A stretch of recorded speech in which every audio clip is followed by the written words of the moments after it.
नमस्कार, मी आस्था पुरुषोत्तम रोकडे, जिल्हा परिषद उच्च प्राथमिक शाळा वगळा इयत्ता 5वीची विद्यार्थिनी। आज मी आपल्या समोर एक गंभीर आणि काळजाला भिडणारा विषय घेऊन आले आहे।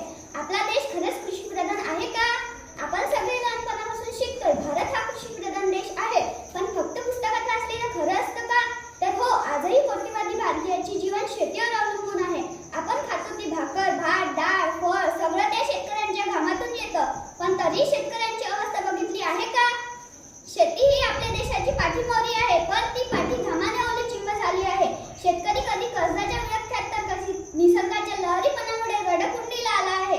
किती शेतकऱ्यांनी आत्महत्या केल्या यांची गणतीच राहिली नाही। जर देश खरंच कृषीप्रधान असता तर शेतकऱ्यांच्या आत्महत्या थांबल्या असत्या, त्यांच्या मुलांना शिक्षण मिळालं असतं आणि महत्त्वाचं म्हणजे त्यांच्या डोळ्यात अश्रू नव्हे तर आत्मविश्वास असता। शेती ही केवळ अन्नधान्याची निर्मिती करत नाही, तर ती देशाच्या सांस्कृतिक